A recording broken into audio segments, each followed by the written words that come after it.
in onda Centro Ronchi. Buongiorno Francesco, a te la linea.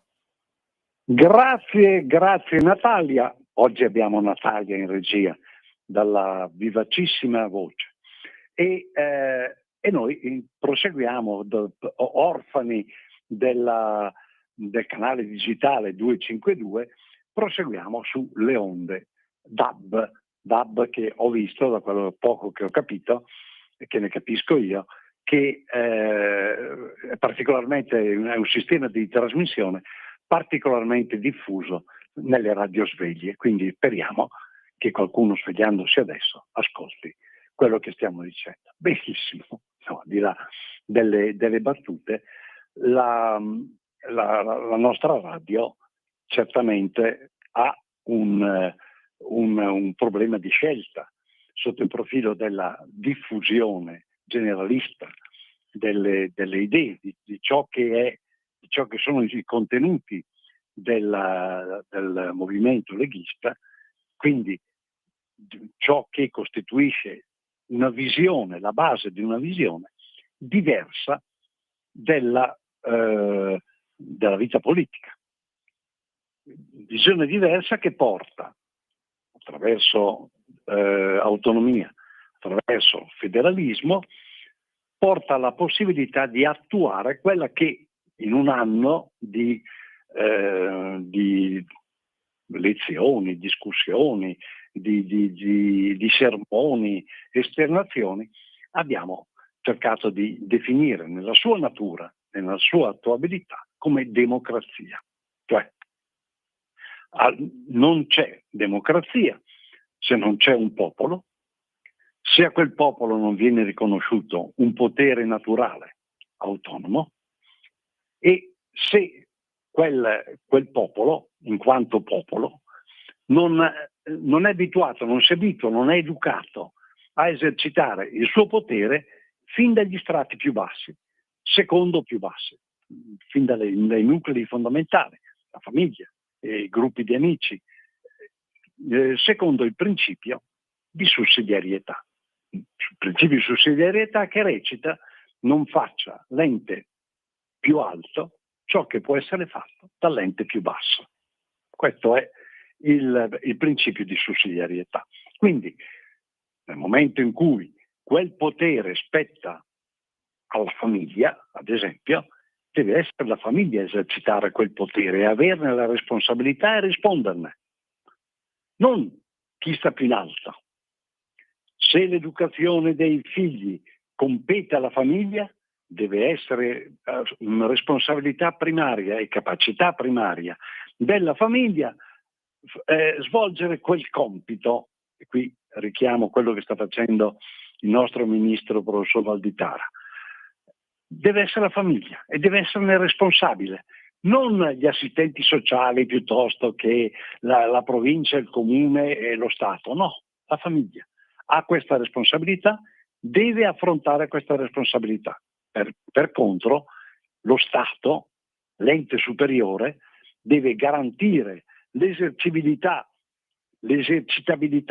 di quella responsabilità, l'esercitabilità di quel potere, e deve tutelarlo, perché altrimenti è come quello che avviene, cioè l'attribuire responsabilità a chi non ha poi le strutture, il peso, le possibilità di sopportarle. Oggi come oggi le famiglie si reggono sui nonni. È una cosa che è emersa nella settimana scorsa, quando c'è stata la giornata degli anziani e dei nonni.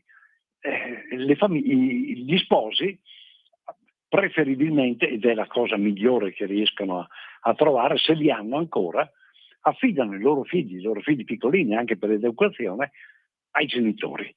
I genitori della moglie, i genitori del marito, perché i due vanno a lavorare. Ora, è evidente che è una situazione che è già stata sperimentata e che ha provocato una grande caduta, un grande crollo della natalità, quindi crollo demografico. E crollo demografico che è direttamente connesso allo sviluppo della democrazia, del democratos. Crollo indicatore, direttamente connesso come indicatore. Perché? Perché nel momento in cui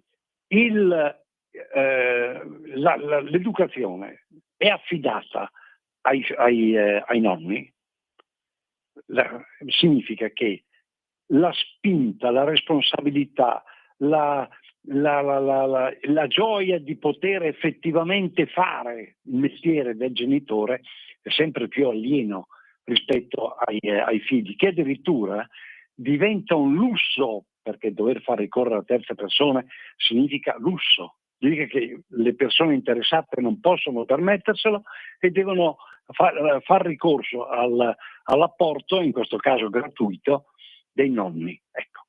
Un lusso avere e allevare dei figli, e questo è un principio che senza volere, quasi per osmosi,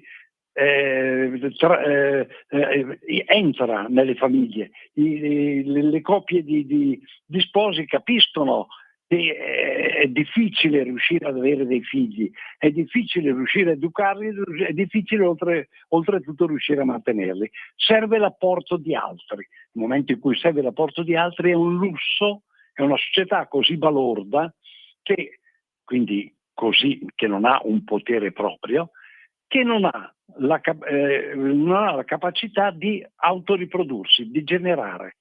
Quindi, perché è un lusso il generare, quindi è una società che non può definirsi democratica, perché il potere de kratos del popolo, dei mu, la prima cosa che va a fare, che ha sempre fatto nella storia dell'umanità, è garantire la sopravvivenza della stirpe. Qui la sopravvivenza della stirpe è combattuta. Si va in giro, si va in Piazza Duomo a Milano, si va, che ne so, sul Sentierone a Bergamo, si va a Padova, lì dove ci sono c'è la piazza di fronte a Sant'Antonio, non stiamo, è una cosa che può vedere chiunque, ci sono i passeggini dove ci sono i cagnolini. Cioè, quello è una cosa che sta diventando sempre più usuale e non è un lusso, perché è un succedaneo, e dall'altra parte è un lusso, ma per definizione, avere dei figli. Voi capite che questo è un qualcosa che contraddice al demos, al popolo. Il popolo che si autoimpedisce di riprodursi è un popolo che non ha un potere suo, ha già chiuso le porte al suo potere. Ecco dove la demografia, la possibilità di avere figli, la riproduzione, il fatto di dover far ricorso ai nonni è capitato nell'Unione Sovietica. L'Unione Sovietica ha avuto una crisi demografica enorme e finché poi è imploso il sistema sovietico. Adesso più o meno si stanno in qualche modo barcamenando e stanno in qualche modo cercando di rampar fuori, ma è stata una legnata rispetto al popolo che è stata sentita. Questo negli anni dopo l'implosione dell'Unione Sovietica nell'89. Ora, 1989. Ora, la connessione fra quelli che sono i costumi, quelli che vediamo, i bambini che vediamo nei passeggini rispetto al numero di cani che vediamo negli stessi passeggini, sono indicativi di un potere del popolo che o è alterato o comunque non funziona. Ecco, questo è il dato più immediato, più oggettivo. Perché oggettivo? Perché il potere di un popolo, quindi il kratos, potere di un popolo, si misura proprio sulla base dei dati di fatto, cioè gli elementi fondamentali. La democrazia deve prima di tutto garantire quelli che sono gli elementi fondamentali. Uno degli elementi fondamentali, il primo degli elementi fondamentali è la riproducibilità di quel popolo. Se non c'è riproducibilità, comunque non si manifesta riproduzione in quel popolo, volontà riproduttiva, in quel popolo vi è dubbio che quello sia un popolo e comunque abbia un potere suo, autonomo, di decidere, perché nell'istinto dell'uomo è quello di riprodursi. E questo è il primo aspetto. Quindi Kratos di un potere di un popolo, per primo, guarda a quello, guarda alla vita che si riproduce, alla vita che prosegue. E poi cosa fa? Guarda anche, se ci fosse, se c'è, agli elementi fondamentali. Cioè, primo elemento, che un popolo che abbia consapevolezza di avere un suo potere autonomo, naturale, e la capacità, la forza di esprimerlo, di esercitarlo, la prima cosa che quel popolo fa è controllare che effettivamente quel suo potere, quella volontà e le decisioni di quel popolo abbiano attuazione da parte degli organismi, degli organi che in qualche modo devono rappresentare il volere, questo potere del popolo. Funziona questo oggi? Beh, oggi viviamo una fase in cui effettivamente abbiamo avuto davanti il cinema, il film, del completo del quadro di degrado di questo potere, sempre che sia almeno in parte mai esistito in capo al popolo. L'abbiamo con la guerra. Oggi vediamo un popoli che contano zero, che vengono massacrati, che vengono tranquillamente tra virgolette, distrutti, stati che contano assolutamente niente, organizzazioni internazionali che contano assolutamente niente, aggregazioni, Unione Europea prima di tutte, che contano assolutamente niente, e a questo punto la domanda che ciascun cittadino, membro di quel popolo, si pone è: ma il mio potere dove sta? Dov'è? Chi effettivamente esercita un potere tale da distruggere il popolo senza che il popolo sia minimamente interpellato, senza che il popolo sia minimamente interessato? Punto di domanda. Ed è democrazia questa? Che sia occidentale, che sia orientale, non me ne frega niente. È democrazia una roba del genere, un impianto di questo tipo? Ecco che quando un anno fa abbiamo cominciato a ragionare sulla democrazia, sembrava una roba fuori così un po' teorica e nient'altro. Adesso di democrazia e soprattutto di crisi della democrazia ne parlano tutti. Perché? Perché è palese. È palese, nel momento in cui popoli interi possono venire distrutti, enti occulti, non conosciuti, possono decidere la guerra in un senso o nell'altro, oppure far cessare in base ad accordi che prendono loro, sempre al di fuori del potere del popolo, in base ad accordi farla cessare, voi capite che il popolo di potere in mano non ne ha proprio neanche mezzo. E le cosiddette rappresentanze sono rappresentanze molto spesso fittizie. Ora, in effetti, se noi guardiamo a quello che è stato dalla fine della Seconda Guerra Mondiale a oggi, il sistema di rappresentanza del potere popolare, non possiamo non constatare che questo sistema di rappresentanza ha dimostrato di essere particolarmente scadente, molto scadente. È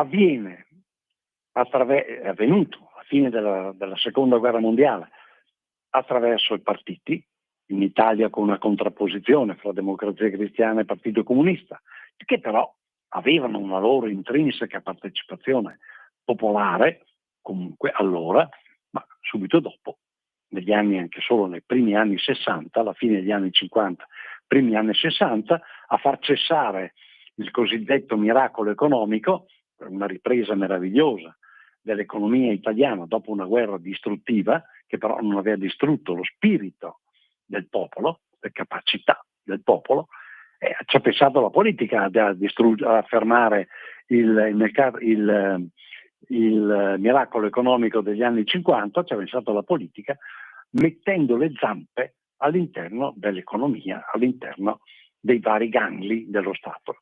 È cominciato il sistema, da lì è iniziato il sistema sempre più pervasivo, il sistema, quello che il professor De Rita, Giuseppe De Rita, che saluto, Censis, fin dal suo insediamento come presidente del Censis, ha chiamato il sistema paramafioso dei partiti.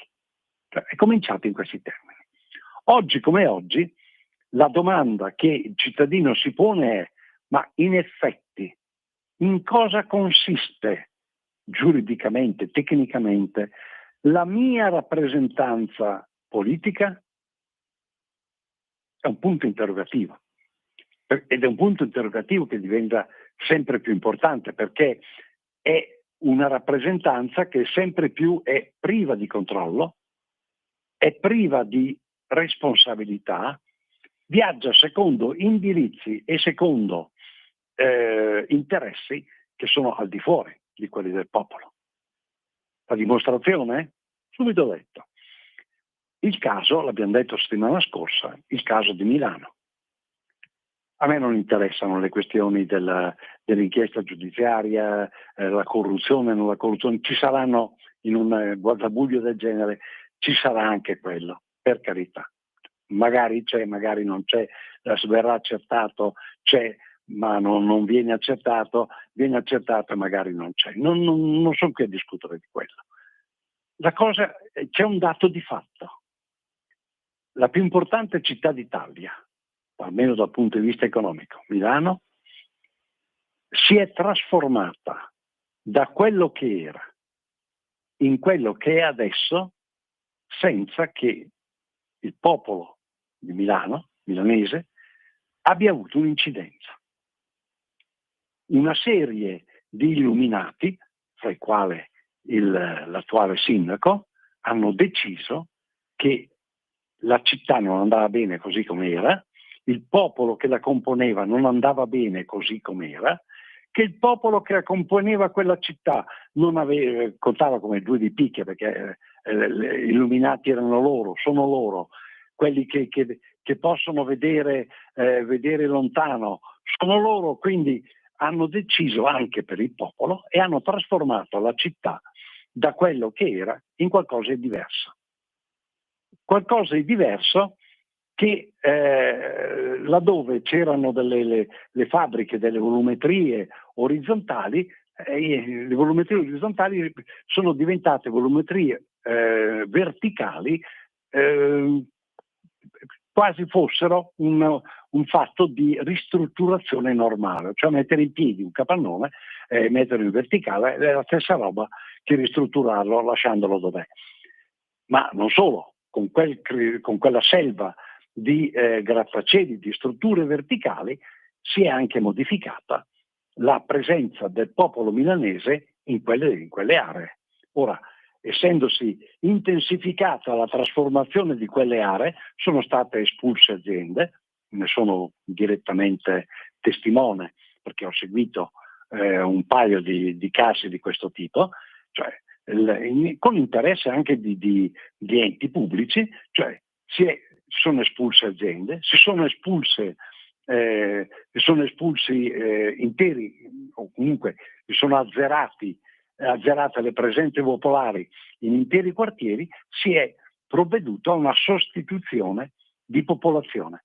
Non dico sostituzione etnica, però diciamo che il parallelo non è proprio così campato per aria. Bene.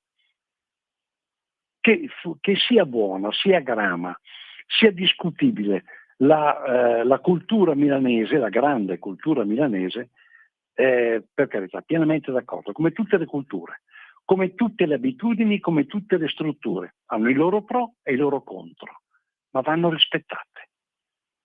Qui di rispetto neanche mezzo. Se domani mattina coloro che hanno avuto interesse ad occupare quei grattacieli, a utilizzare quei grattacieli, dovessero prendere baracche e burattini ed andarsene, la trasformazione è avvenuta, la desertificazione è avvenuta e a questo punto nessuno più di quelle strutture lì sa cosa farsene. Il rischio non calcolato, voluto da qualche illuminato socialista, ovviamente, perché quelle robe qui sono tipiche dei socialisti, sulla pelle del popolo, il rischio è quello, il fenomeno è avvenuto, la dimostrazione che il popolo, in questo caso il popolo milanese, non ha nessun potere, che conta zero via zero, è lì.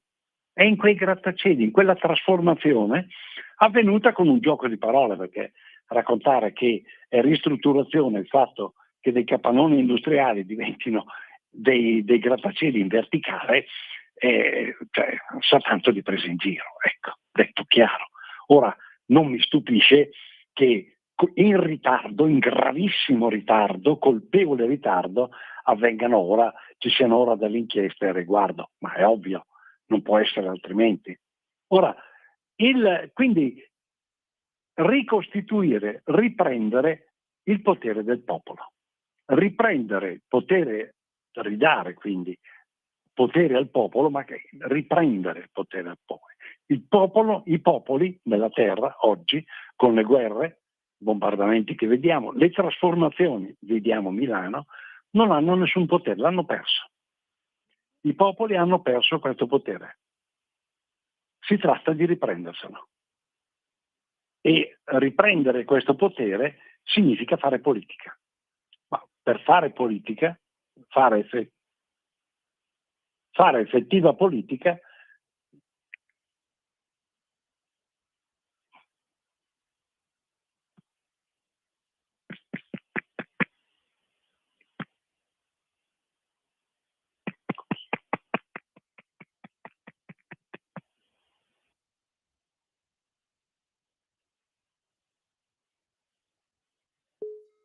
Avete